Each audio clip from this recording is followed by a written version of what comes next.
Welcome to LOA Today. I'm Walt Thiessen here with Alyx King and Bill G. Today is Tuesday, May the 21st, 2019. It's 8 a.m. in New York, 5 a.m. in Los Angeles, 1 p.m. in London, and 10 p.m. in Sydney, Australia. And wherever you are in the world, thank you for joining us for another episode of LOA Today, your daily dose of happy. And I want to get started today with a little housekeeping because one of our good listeners, one of our regular listeners, contacted me saying, I can't find the live stream. And, well, we want people to be able to find the live stream.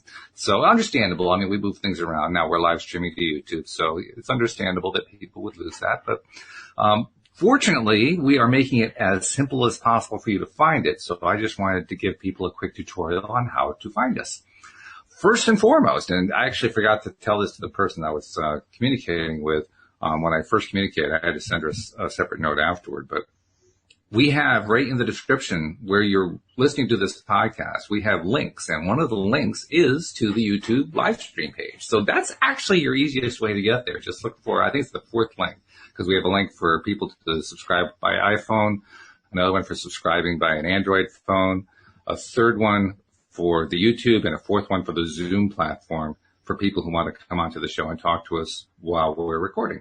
So that YouTube link, that's the one that you want to click on in the description or copy and paste if you have to, depending on your device, in order to listen to the live stream and participate in the comments section and so forth. And we'd love to have you do that. Now, if you, for whatever reason, can't seem to get that link working, or you can't find the description on your podcast app or whatever, well, there are other alternatives, because when we do shows now, we have it set up so that posts go onto the major social media websites. So you can be notified whatever your favorite way is. So we have a tweet that goes out. You can check on Twitter. We have an Instagram post that goes out, so you can look on Instagram. You can find us there. We post to the Facebook page for LOA Today, so that's the third place you can go to. There's also our YouTube page, and also on Facebook we post to the Law of Attraction Changed My Life group. So you have 5 different ways on social media to find the live link to the live stream. So hopefully between the link in the description for each of the more recent podcasts and all those 5 places, somewhere in there, hopefully, Alyx, they're going to find a way to get at least that's my hope. What do you think? Have I given them enough ways to get there?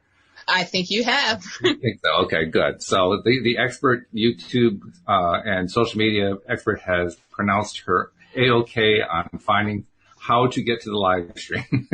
But you forgot to say how to continue watching us. Well, once you found us. Well, once you found us on YouTube under Law of Attraction, it's LOA Today podcast videos. And you hit the subscribe button. There's a bell next to the subscribe button. If you click that bell, it'll notify you every time that we're live. And that's nice. That's a really great feature. Mm-hmm. So, and I'm glad I didn't even know about that one. I don't think a lot of people know about that one, but you told me about it. You explained how it worked, and I said, well, darn. And the real confusing thing, you only see the bell if you're using like an iPhone or an Android, smartphones. Right. You don't see it on a desktop or a laptop. Well, because the notifications don't really, are you going to see a notification in your desktop? Well, you could. I'd turn them off, but. Right. But most notifications go to your phone in the little pop-up screen on the top of your phone. So that's what it's for. Mm-hmm. Yep. But it's also confusing the first time when you say, well, what bell? I don't see a bell. Yeah, so if you're on your device, yes. You will see a bell. Yes, so on smartphones only for the bells. Right. Smartphones, that should ring a bell, right? Smartphones? No, so forget that. That was a force, sir. It was. But I could tell you what was not a force. And this is actually a case of the force is with us. Okay. I mentioned this to you by text message, but I wanted to tell everybody else. We're promoting, of course, the fact that we are now casting for The Grass is Greener, our new audio play. Mm-hmm. And we've been putting stuff on Facebook and on Craigslist and other places like that. And then I found the website for Backstage Magazine, which, as you know, is the magazine of the theatrical community. Yep. And so last night I posted an ad there and woke up this morning and found 86 replies and counting. And actually, as I check it right now, we have over 100 replies. So I think we hit gold. Yeah, I think so. Which is a good thing. And I see Bill's smiling face there. Of course, Bill was also mentioning that, yeah, that's really what happens. You get a lot of hungry actors who are looking for work. And Yep. I'm glad to say that Bill is not a hungry actor. He's simply an SRT consultant. I used to be a hungry actor.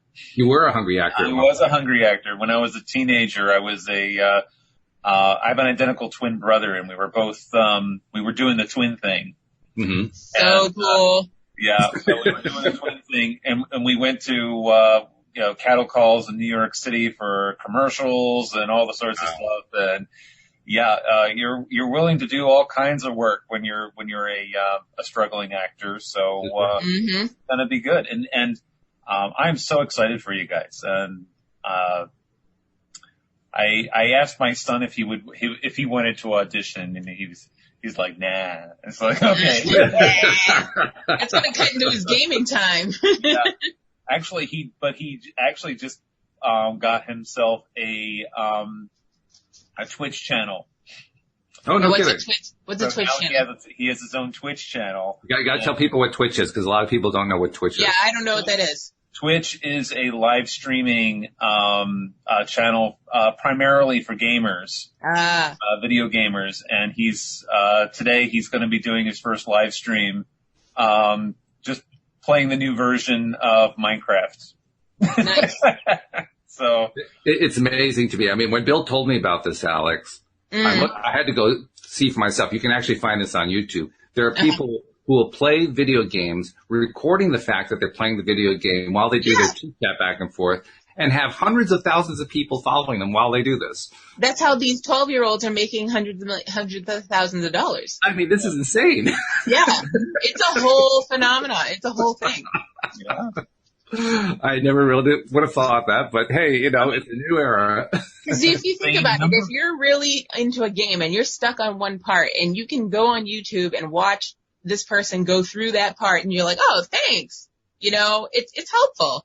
I see that. Yeah. I kind of harken back to, the early 1980s when most people didn't even know what a PC was. I was one of the first early users, and, there were no YouTube channels. Mm-hmm. There was no place to go for help. I mean, if you were lucky, there was a computer users group, housed by geeks that might be willing to condescend to explain to you some of this really basic stuff from their point of view that you didn't understand any of.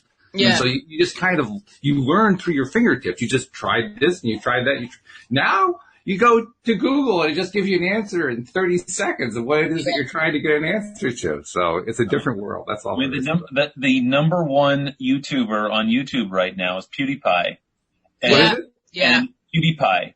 PewDiePie, and he has over 300 million subscribers. Yep. And what does he do? Just short little videos, playing video games. Mm-hmm. And, he does some charity work too, but for the most part, it's just him playing, Fortnite and, these very popular video games. And that's it. I mean, that's what he does.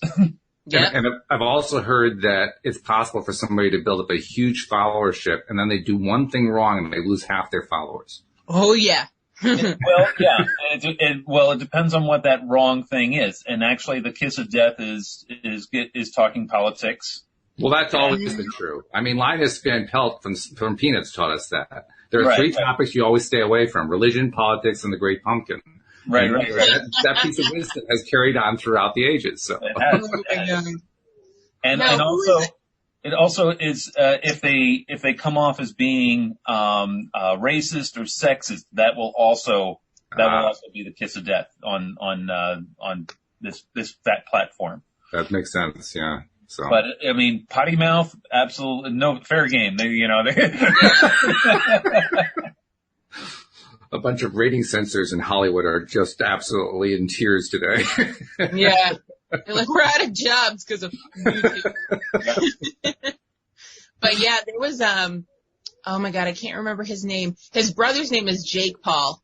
And, him and his brother, they're both like major YouTubers, but he decided to, stop, Rusty.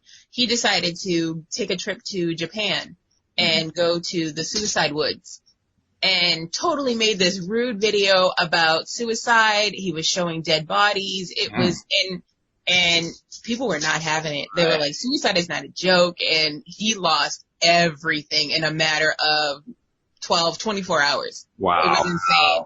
Yeah. And I was one of the people following him, and I was like, okay, I'll follow him because he's cute. He's also funny, and he's, he does some stuff on YouTube separately. Like he does like crazy things. So I was like, all right, he's entertaining. I'll follow him. But after that, no.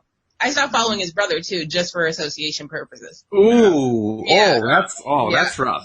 Mm-hmm. That's rough. Because the brother didn't have anything to do with it, and here he is suffering the penalty. Ooh. Yeah, but he's just as big of a jackass. Like it was fun at first because their whole YouTubing was about pranking each other. So, but then it just got out of hand. It's insane. Yeah, I was having a conversation with my son about this last night because he also followed this other guy who liked to troll other people on different games, and he would film it and he would stream it and whatever. Yeah. And for a while he was like, okay, this is entertaining, but then the YouTuber just got mean. Mm-hmm. And so he would do things just out of spite, or he would just, really, he was basically filming his cyberbullying. Yeah. Oh, wow, yeah. And so it was like, he was like, it stopped being entertaining. So I stopped, I canceled my subscription and whatever. And, Well, there's a law of attraction lesson in all of that. Yes, because they focused first on what they liked, and other people who liked it came along, and then they decided to focus on stuff they were pissed off about and that they didn't like, and people went away.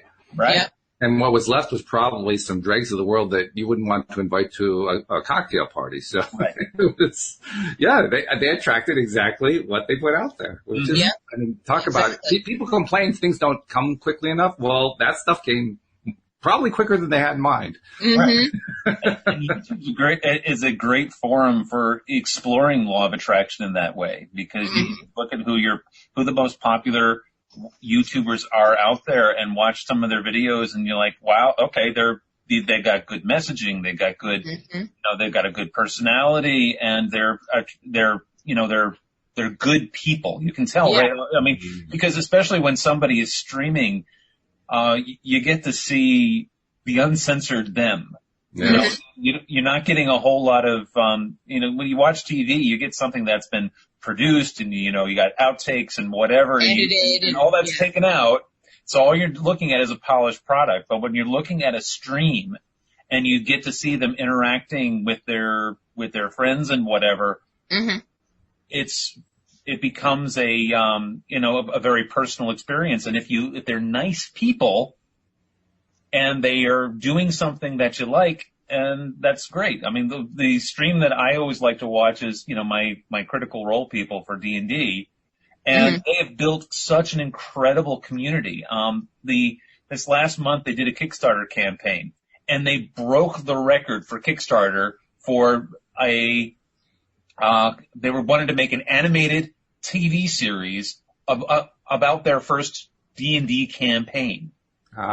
Because they're all voice actors. And so they wanted to voice it, so they got animators and whatever, and they needed to raise $750,000 to do their first episode. And so they did a Kickstarter. And so it was a 1-month Kickstarter, and they raised $11.3 million. Oh, is that all? And so the previous record holder was Mystery Science Theater 3000, did a Kickstarter. Yes. They smashed that record. Wow. And so now are they not only doing 1 half-hour special, they're doing an entire season of episodes for their thing, which will air sometime in the fall of 2020. So they got a whole season out of it, and it's because this group has such a loyal following, because again, they are not just great Dungeons and Dragons players, because that's fine. There are a lot of streams out there that do that, but they are such good people that they say, hey, we're doing this thing for charity. you just like, okay, here's my money, because people are such wonderful people, and when they're raising money they got their own studios, and they do their own they do multiple stuff, and the money just keeps pouring in for them, and the love keeps pouring in, because that's what they put out. They put out love, they get love in return. Here's Alyx and me having put together this episode for $89.36. I mean, I feel like we're outclassed. Y'all gotta start somewhere. You do have to start somewhere. Started from the bottom, now we're here. That's right. Hey, I wanted to take a moment before we get started talking about how to apply SRT in your personal life, and how to, really use it to become a deliberate creator, a conscious creator. But I want to remind people about subscribing to the podcast. I'm trying to make this part of the early part of the podcast from now on. And it's really simple for those of you who haven't done it. Many of you have, otherwise you wouldn't be listening to this. But if this is new to you and you haven't heard this before, please become a subscriber. You'll find links in the description for the podcast. But if you can't find that, just go to the homepage of our website at loatoday.net. And right there, you'll see at the top of the page, it will detect what kind of device you have and give you instructions on how to subscribe. In most cases, it's just click and follow a wizard through, and you're done. And then once you're a subscriber, of course, you get everything coming right to your device as we produce them and as we publish them. So please become a subscriber, and then share the fact that you're listening to one of our episodes. Share the fact with people on social media, with friends and family and so forth, so that they can get their daily doses of happy. And finally, make sure that you subscribe, among other places, to the YouTube channel. And Alyx, I know you described this at the beginning of the show, but I'm going to have you go through it one more time. So describe the subscribe and notification system on YouTube, because some people have to know about. It's not something that's obvious to you.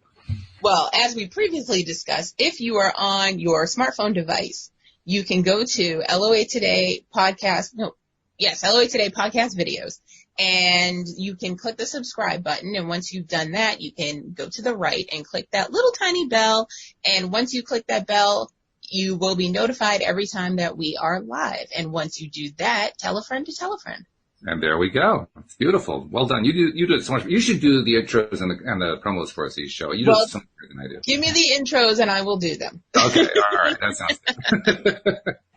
So, Bill, we are back to discussing being an SRT pendulum expert, swinging our pendulums around and learning how to improve our lives. We started that last week. Yeah. But where are we up to this week?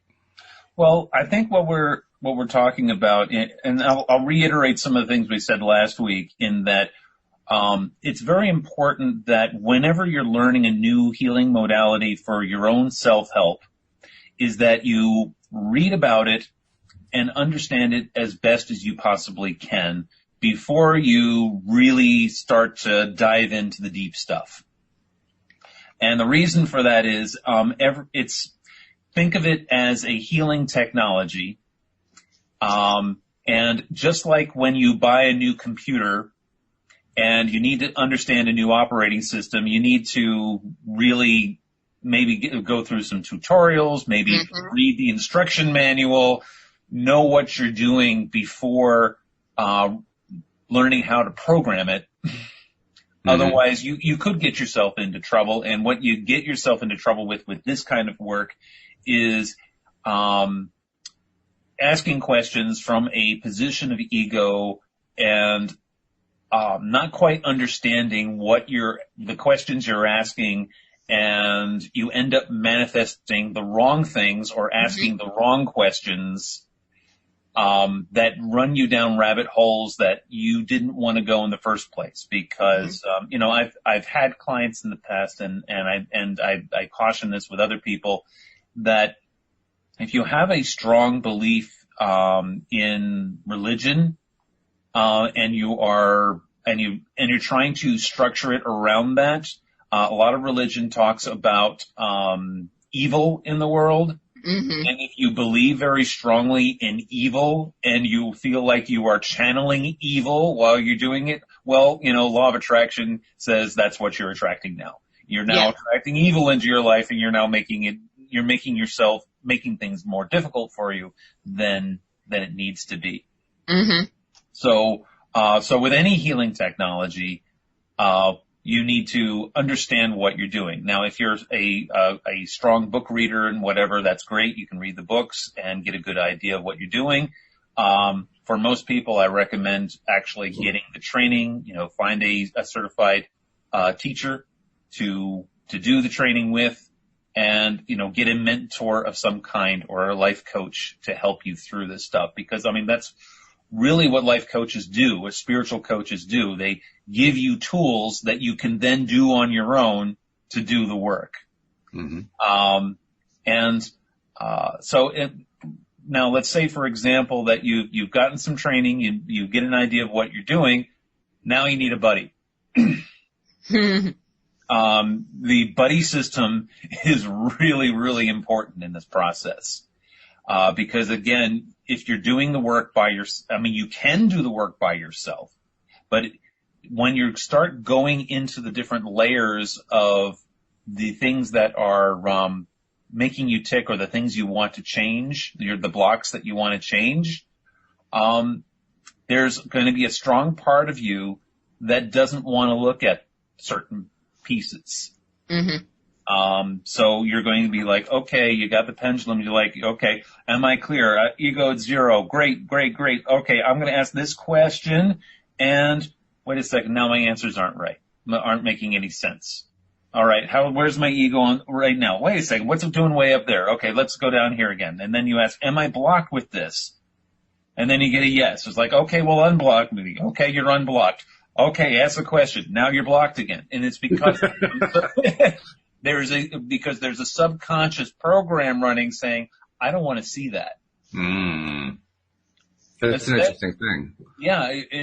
And if you don't want to see it on a conscious level or subconscious level, it doesn't really matter how many times you do the work, you try to do the research, you're going to keep running into those blocks. And so there are a couple of tricks that you can do with a buddy. Okay. Because I do this with Nina, and it works like a charm, and she does the same thing for me too. Okay. What you do is you hand the pendulum to somebody else. Now, it doesn't really matter. It's good if they know how to use the pendulum. So, give them a quick tutorial on how to use the pendulum. Uh-huh. They don't necessarily have to have all the training. Okay. Okay. You have the training. You know how to do the interpretation, but the problem is you're blocked with certain questions. Mm-hmm. So you hand the pendulum to them and say, okay, I am going to mentally project to you my question. Let me know if it's a yes or a no. Wow. And so you just have them concentrate on you and your question, and they ask, hi self, please answer Bill's question. Mm-hmm. Okay. And there it goes. And then, and because they have no ego, they have no stake in it, the answer's going to come through for them. Mm-hmm. And then you can write down the answer, and there you go. Now, I got a question for you. Yes. And actually, this ties in. I can tie this into a question that Suraj, one of our live stream listeners, has asked. What if the question that you're really trying to resolve is not a yes or no question? Okay, I was just going to go into that. Yes. Like for instance, Suraj. Now, he was bringing up something that actually isn't directly related to SRT, but we invite our live stream listeners to talk about anything regarding law of attraction, so this is fine. Mm-hmm. He says, I have a query. What's the difference between daydreaming and visualization, or are both the same in the law of attraction? So let's start with just answering the question directly, and then, Bill, let's talk about how would we go about directing that question through an SRT method using a pendulum. Okay. Okay? All right. So who wants to go first on that? Well, I got to think. Oh, okay. Well, I'll tell you what, I'll give you my answer first, and then you guys can piggyback on it. Okay. So for me, in one sense, there's no difference. Mm-hmm. Daydreaming is focusing in a sort of non-direct way on stuff, right? Whatever comes to your mind is what comes to your mind, and as it comes in, you focus on it. It's kind of like what Abraham calls default, right? Mm-hmm. Like your default attracting because you're just going with whatever flow is coming in, which is fine. There's nothing wrong with default. The reason that we often talk about learning to be a deliberate creator or a conscious creator is so that we can direct that consciously to where we want it to go. And by focusing on what it is that we want the most and staying there and getting excited about it and feeling it, that's how we consciously create what it is that we're trying to create. But literally, that kind of visualization is not any different from daydreaming. It's just we think of it as different. I think that it's different because in this case, I'm consciously creating, and in that case, I'm just going with the flow. But it's really the same process. It's just focusing on what we like and getting, excited about it, or maybe getting upset about it, depending on what it is, and building up the vibration until it finally comes into our life. So the difference is really what you think the difference is between daydreaming and visualizing. If you think there is a difference in your mind, then you're right, there is one. If you don't think there's a difference, then you're right, there isn't one. And it's just how do you think about it? For me, it's about whether or not we're doing it deliberately. Okay. Well, for me, it's a difference between active and passive visualization. Where daydreaming is more passive, and when it's more passive, it has a tendency to wander off in unintended directions. And daydreaming can be focused on what you're afraid of. It can be focused on what, because it has no focus, because it's kind of wandering out there. Whereas a visualization is more of an active exercise. You are actually saying, okay, I am visualizing that which I want, and I'm going to I'm not going to focus on what I don't want. Whereas daydreaming, your mind just goes wherever. Which is why the Abraham Hicks emotional scale is so important. Oh, yes. Because depending on where you happen to be on that scale can determine where your daydreams are going.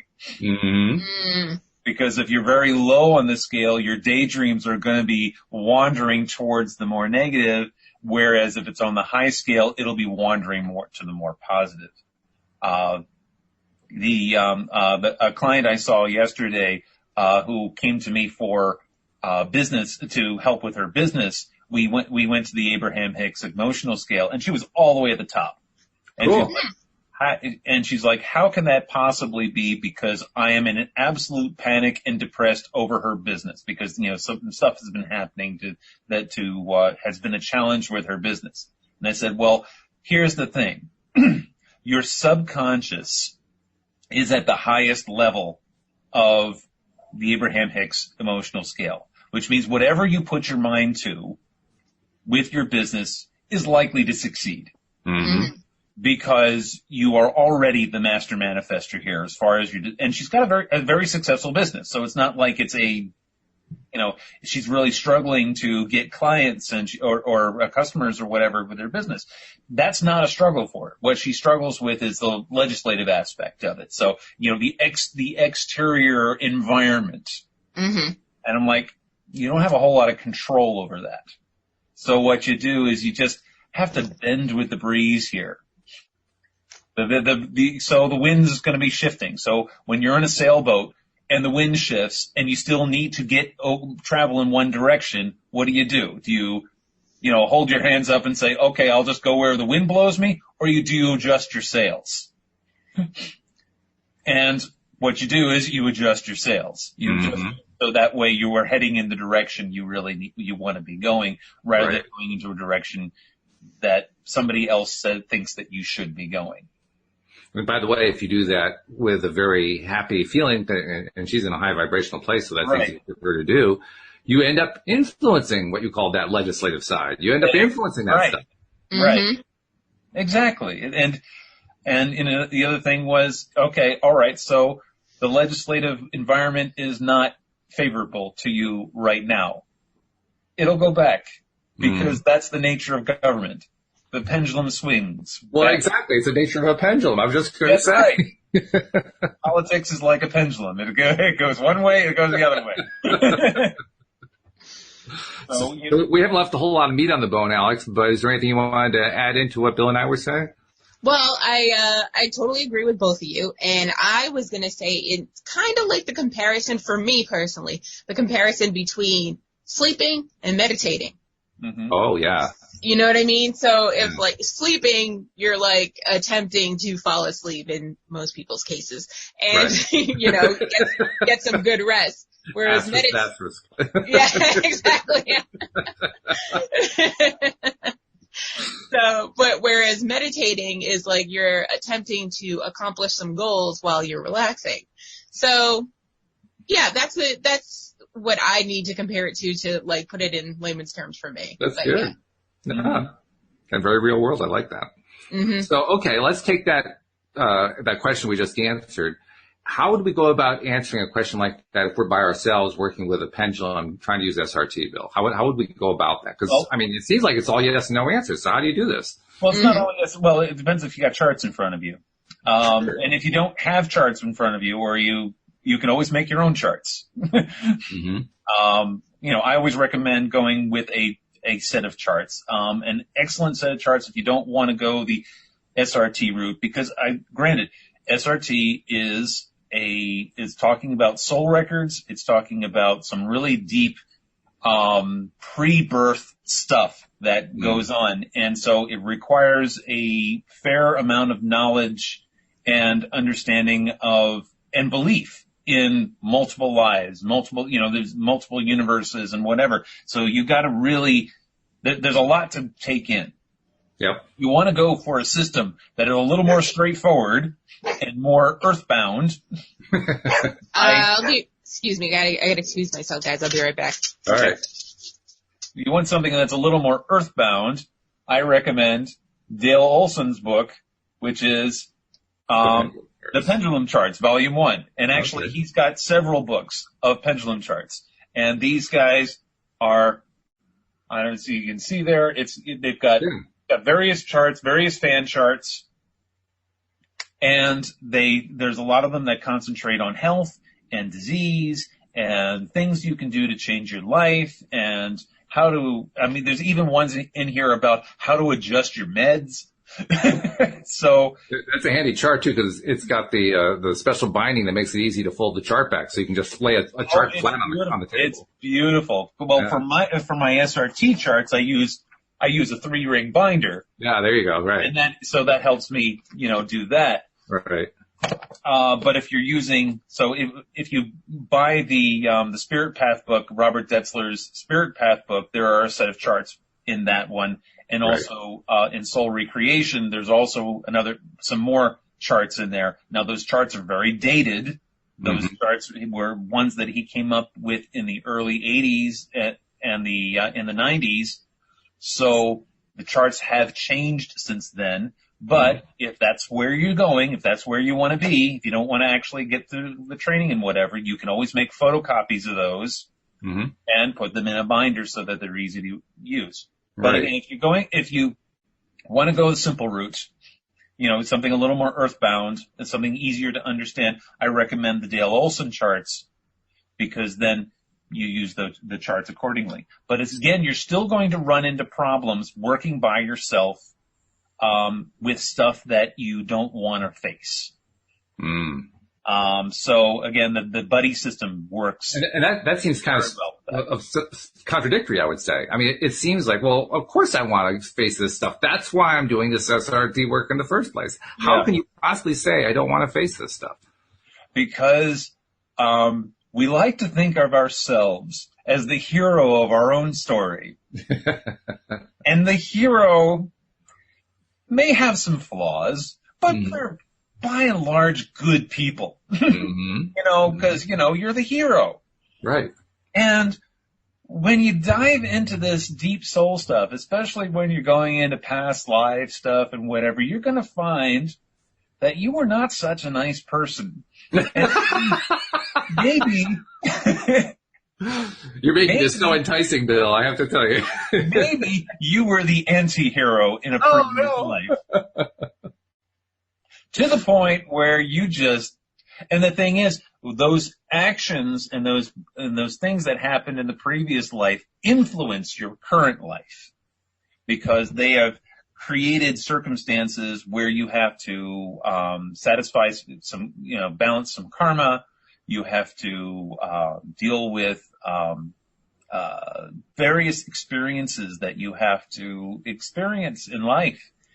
And there's parts of you that, nope, I ain't going there because I refuse to acknowledge that I was the bad guy at any point in my story. Mm-hmm. So nobody really wants to volunteer to have been, say, Alexander the Great slaughtering thousands and thousands of people on the battlefield. Right. Mm-hmm.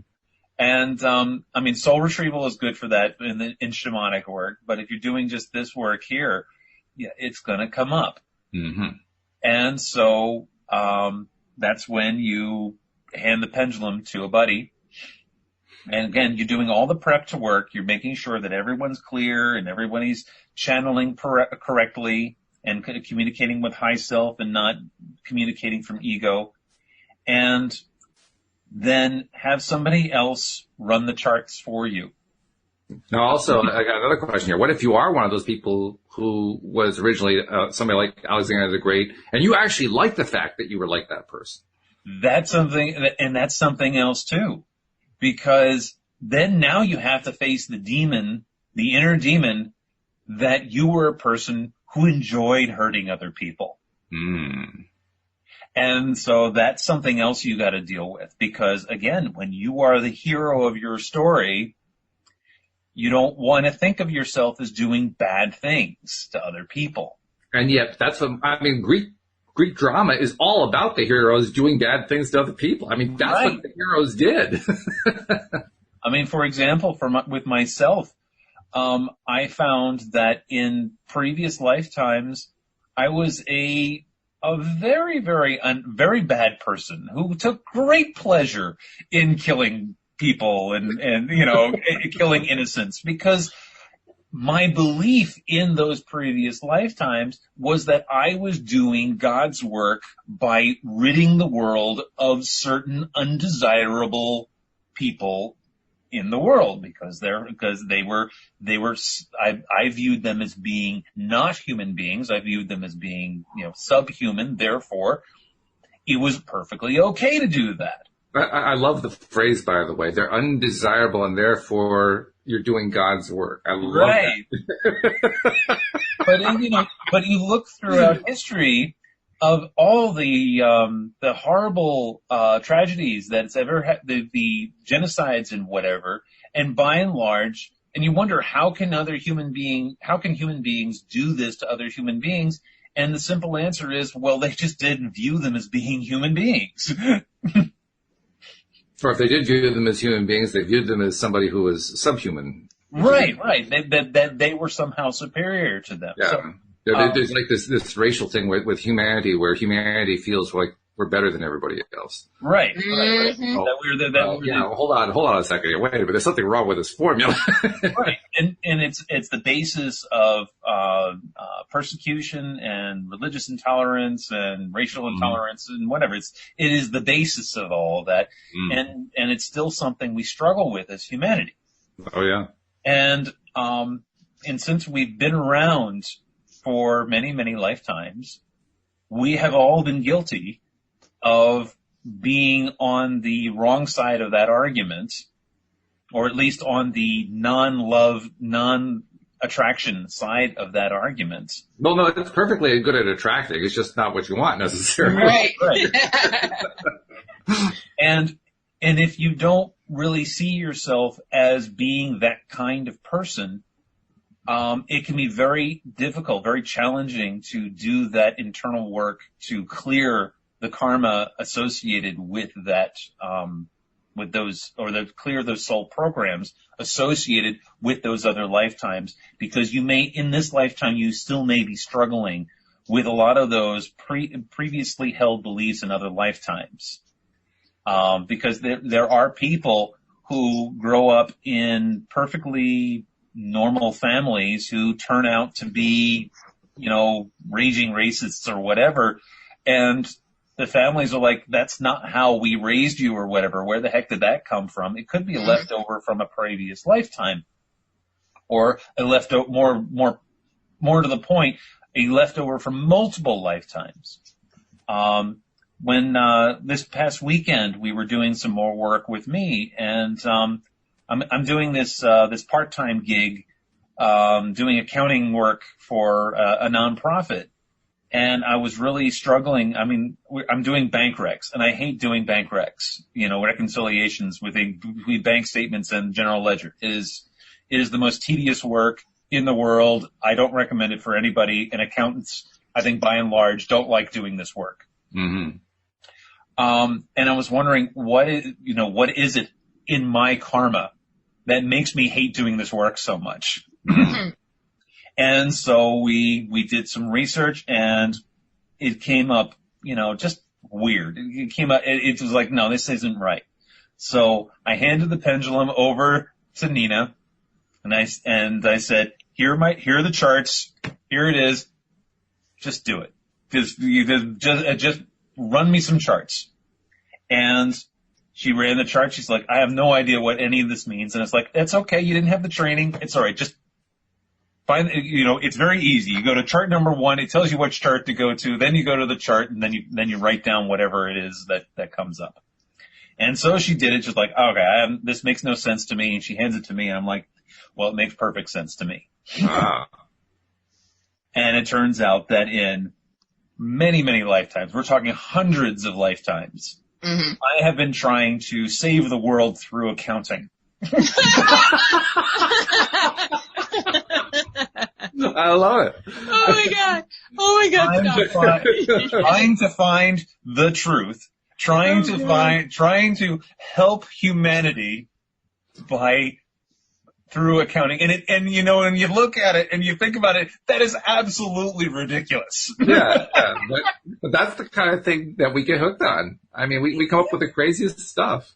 So in that sense, it makes sense. Yeah, but when you look at a lot of people in the accounting field, and you get down to what it is, why they love it so much, the motivation could be that they feel as though that their mission in life is to make the world a better place by balancing the books and making it all transparent and making sure that everyone is being ethical and whatever within the organizations. No one's stealing money. No, everything's being done right, and that the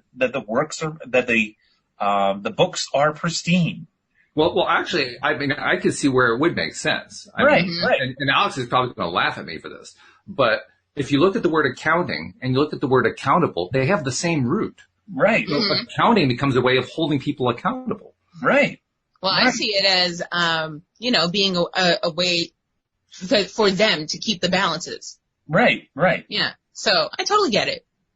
And so once I discovered that, I mean, even in the non-physical form, I was trying to use accounting to save the world. You were a storekeeper. That. You're just walking around with your abacus, Instead of a liar, I had that. Yeah, right. Like, I got things to do. That's really sad. Okay, so let's take Suraj's example, for instance, okay? So you just described some of the pitfalls, but let's just do like a little walkthrough here. Like if Suraj's question was unanswered and he was doing this himself, how could Suraj go through the charts and figure out what the answer was to his question? Well, doesn't he need the training for that? We'll presume some level of training. Okay.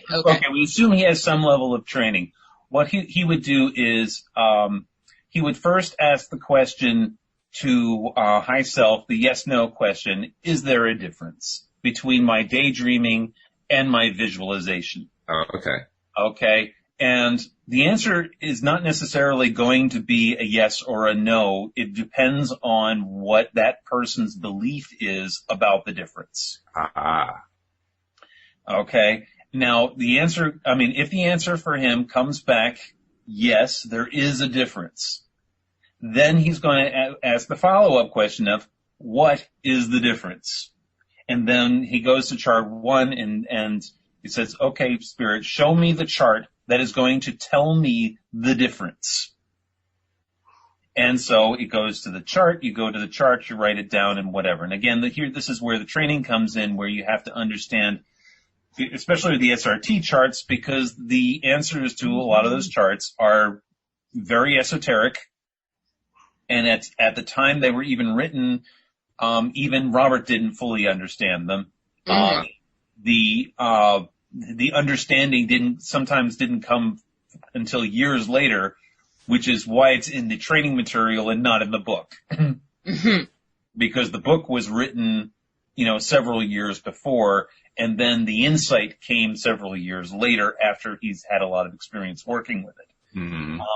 Because a lot of times what Spirit, for him when he was writing this stuff down, was it gave him a phrase, and then he would ask Spirit, okay, can you explain this a little further to me? And the answer came back, not yet. Ask again later. Ask again later. And the thing is, it was what Spirit was waiting for him to do was to do more work with it and to do more clearing work with it. And then the insight would come, because there was blocks within himself to understanding what Spirit was trying to say. And that's going to happen when people are working by themselves by and large, or even working with clients sometimes. Things are going to come up that are not going to make any sense, but Spirit is going to assure you that that is right, and this is so. So what Robert would tell people is, okay, just clear that then. Just clear. Don't try and dive into it any further. If Spirit's saying there's something not to understand here, because there are things, especially that happened in the non-physical, that you are not going to understand. Because our squishy brains cannot comprehend that, because we're in a different plane of existence. We're in a physical plane of existence. There's stuff that happens over there that would, if we were to see it, would completely make our minds explode and turn into this giant, supernova of light. You don't need to understand that stuff. You just need to clear it. Sounds like a sci-fi movie. Yeah, right. And actually 2001: A Space Odyssey is a really good movie for that too. So that would be a good thing, because that would be the first time that movie ever made sense to me. So good to hear. Yeah. I love that. I love that movie, because especially the final sequence. Spoilers. Sorry. No, I'm just kidding. I don't care. It's a 35-year-old movie. I think we're okay on spoilers. The movie's been around for a long time. What came out in 68 or something like that? Yeah, so it's more than 30. It's like 50 years old, yeah. I was going to say. Yeah.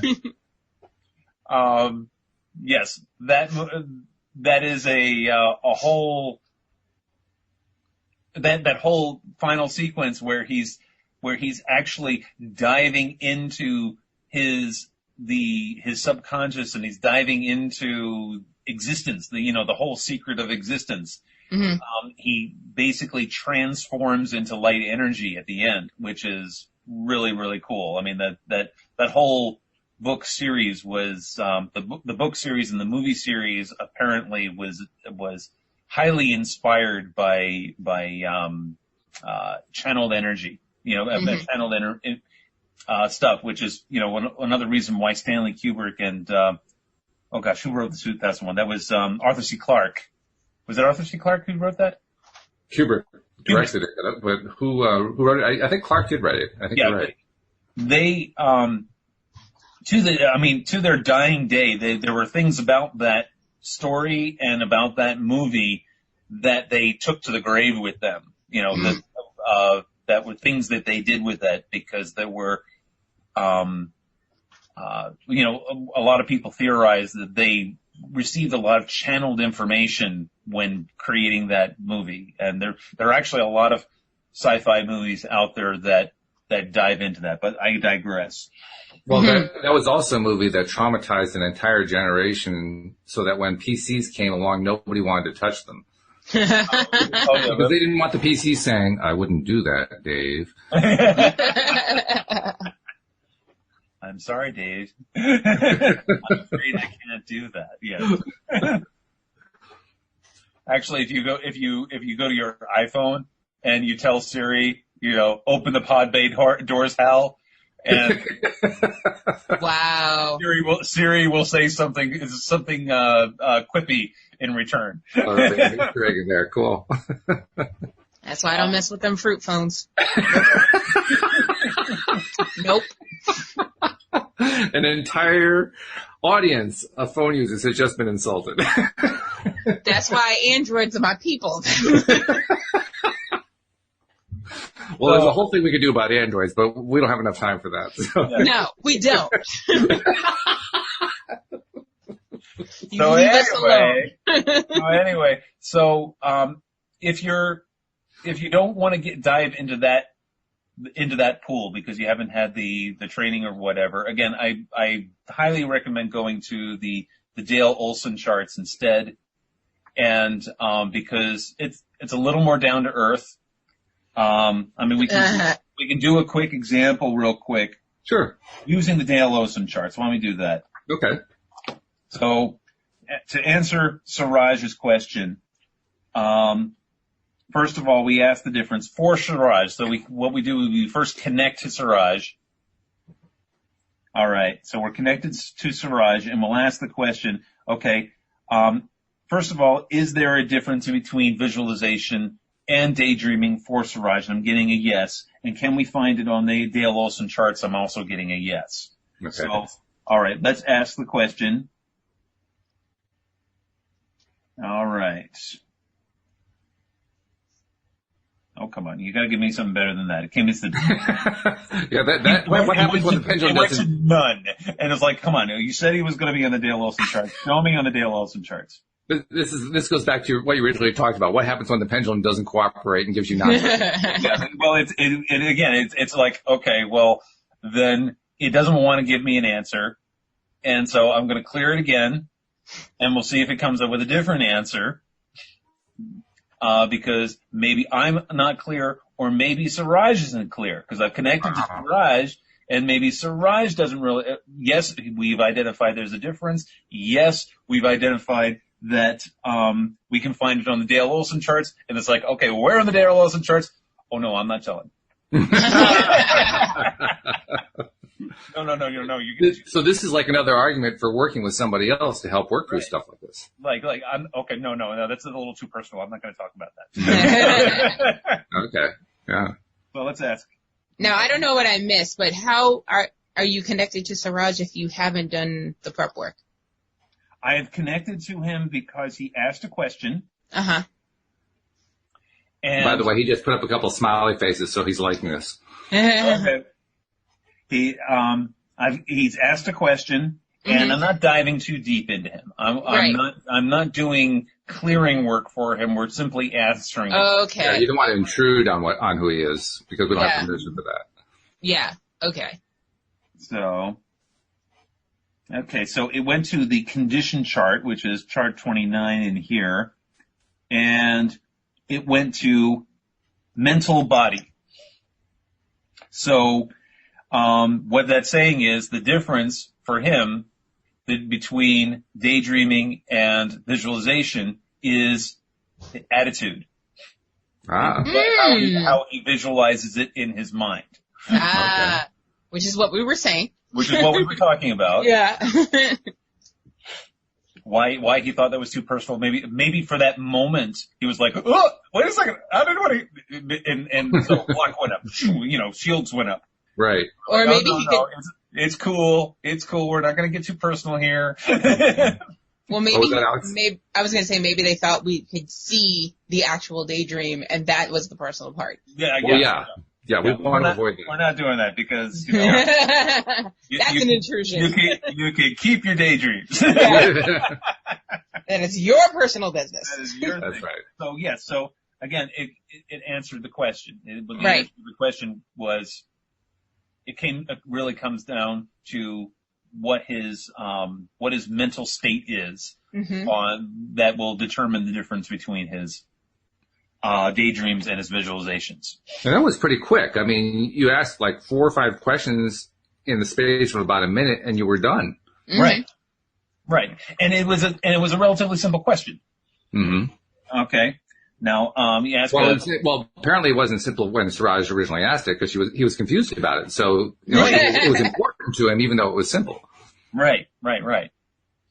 So So that, that's how you would use the chart here, the Dale Olson charts anyway, to answer a simple question like that. I mean, can we come up with another simple question that you would ask yourself? You need a hypothetical? Yeah, hypothetical. Okay. All right. Do I have any influence over the weather? Do I have any influence over the weather? So am I asking this for you, Walt? Sure. Okay, so we'll connect to Walt. And are we connected? Yes, we're connected. So, does Walt have any influence over the weather? And we're going to say right now you do not. See, because you're not on my level, because I've been controlling the weather all winter, and we hadn't had snow, and it was great.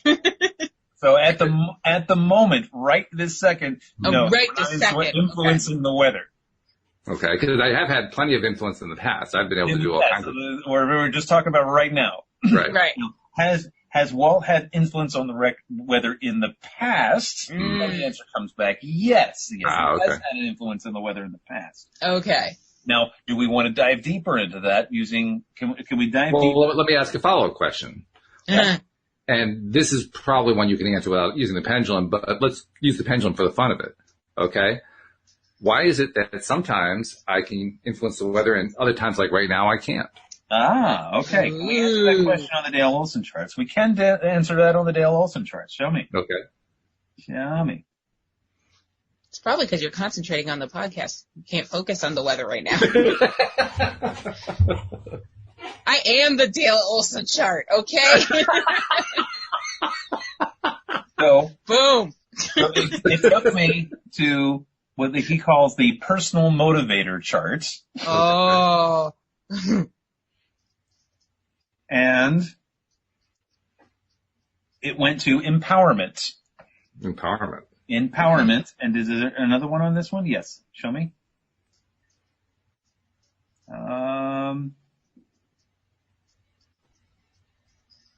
Creation and new expressions. So those moments when you're influencing the weather says that you're not necessarily doing it to stop anything in particular, or, you don't want to, your motivation is to influence the weather is just to see if you can. This is true. That's exactly true. Yeah. See if you can. So it's not like, okay, there's this ginormous hurricane here coming. I want to stop it from coming. Which I've done.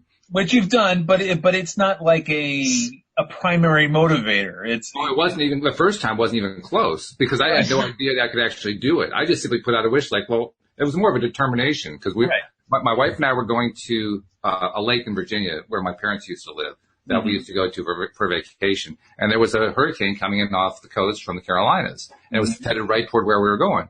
And I just kind of became determined at the moment and said, no, that's not going to influence our vacation at all. We're going to have beautiful sunny weather throughout the vacation. I had no real reason to say that. That's just what I want. I don't want to ruin my vacation. I want to have good sunny weather. And that's exactly what we got. Now, the Carolinas got drenched. Right? The hurricane just kind of hovered there. And then when we were done driving north, it followed us up the coast. Yeah. It was only 10 years later that Louise pointed out to me, hey, you influenced that hurricane. I said, I guess I did. How did I do that? It's very it's very possible. And then, but on all the other occasions that you have tried to influence the weather, it hasn't been to do anything more than just, hey, wouldn't it be neat if I could? Mostly, yeah. I mean, I can think of a couple of occasions where I've wanted to influence the weather for the benefit of Louise's gardening business. Okay. And successfully. Right. But it wasn't like there was a big personal stake in it. It wasn't like not directly, no. Like, if a hailstorm was coming and it was going to ruin people's gardens and whatever, you're like, okay. Well, actually, there was one now that I think about it. Yeah, when we were in Virginia, we lived in Northern Virginia, and I remember one day, I don't remember why, but I was looking at the AccuWeather.com website, and you know how they have the radar up there? Right. And all I know what it was is because we'd heard there were tornadoes throughout the Midwest, right? Oh, geez. Sometimes tornadoes come up through Virginia, so I wanted to see, is there anything coming along? Mm-hmm. And I saw this really, really nasty looking thing coming on the radar map, and I zoomed in and I found it was going directly at our house. Not just at our town, right on path to our house. And so I turned to Louise and I said, okay, we got to do our magic here. Let's start visualizing blue skies and puffy white clouds and, really lovely, delicious weather. And so we did that for a few minutes. And the storm at the time we did this was about 5 minutes away. It was really close. So we did that for a few minutes. And then, like you said, Bill, I was just curious to see if it worked. So I did what you probably should not do. I went outside. Oh, God. And I'm looking around outside, and I can see the storm clouds coming overhead, and they're parting, creating a circle over our house. Right. They're going around us. And when we were done, after the next day, we went out to kind of survey the neighborhood, and within 5 or 6 houses in all directions, it was clean, clear, pristine, and beyond that, it was like a bomb had hit. Right. And do you remember what your emotional state was at the time you were telling that you were influencing the weather? I mean, were you? It was a good emotional state. I was in a good place. You were in a good place, right? Yeah. If you had been fearful, oh, that would not have worked. It wouldn't have worked. I probably would have destroyed the house. Right. Oh my God. Alrighty. Now, I put that out there with kind of a grain of salt thing because Joel has informed me that many of the listeners who listen to him and me do the podcast are actually freaked out about the idea of influencing the weather. Okay. But I figure that Tuesdays they don't listen quite as often as they listen on Thursdays, so we're probably. But if I am freaking anybody out, I apologize. My purpose is not to freak you out. My purpose is just to provide this little exchange with the SRT charts. Well, and again, it's also comes down to your attitude. Right. If you believe that this is possible, then it's possible. If you don't believe it's possible, then it probably isn't. That's true. Yeah. Yes, that is. It's not even probable. It's definite. You create your own reality. If your reality is that nobody can influence the weather, then nobody can influence the weather. You exactly created that reality, and it's fine. We're not gonna. No one's judging you. Nope. Nope. Not at all. Nope. So, okay, what else can we do to explain how this SRT works and how we end up? I don't know. I think our hour's up. Well, then I guess we can't spend any more time doing that. Yeah. You just took all the fun out of it, Bill. Father Time over here is not paying attention. I mean, come on. This is good stuff. All right. Well, I guess I'll have to leave it at that. But hey, this has been great. Thank you so much for doing this. I'm not sure there's a lot you can study with this stuff, isn't there, Bill? I mean, lots. Volumes and volumes of stuff you can study. You can order the what you've done with the Robert Detzler books. I mean, there are more books that he's done. There's not just the SRT books, but there's also stuff on spiritual healing that we can do a whole show on the spiritual healing book that he wrote. That's cool. There are there's Dale Olson, and there's also a number of other of writers out there on the spiritualresponse.com website. There's a link in there for recommended books, and hopefully my books will end up there. There you go. But there are other books in there. Dowsers in general are generally very spiritual people, and I'm so looking forward to speaking at their national convention next month. Because a lot of very cool dowsing people are going to be there, and so that's going to be a lot of fun. That's Plymouth State University in New Hampshire. You look up dowsing or looking up spiritual response therapy, or just you work with a pendulum and whatever, and you'll get volumes and volumes of stuff you can go through. And what I recommend for anybody who wants to dive into this is get a pendulum, connect to high self, and if you've got 3 books you want to read and you don't know which one to read, just ask high self, which one should I read? And if it comes up none, well, then pick another 3 books to read. There you go. That's good. All right. Because, you allow your high self to guide you to whatever it is you need to read next. And if it isn't my book, I won't be offended. That's a lie. Because what you need to do is what you need to do. Let's just say he won't admit to being offended. Right, that's better. That's better. Which is a very good thing. Well, thank you guys. This has been very, very educational, very interesting. And I'm hopeful that some of our listeners will actually pick up a Pendulum and maybe even join us on a live stream that they now know how to reach because they know how to find us through the description or through the various social media channels. So thank you to our live stream listeners. Thank you to our podcast listeners. Without you guys, we wouldn't have anything. And thank you guys. Alyx, I'll be talking to you on Thursday. Thursday it is. And Bill, I'll be talking to you next week. So looking forward to that. And we will see you all next time here on LOA Today. Goodbye, everybody.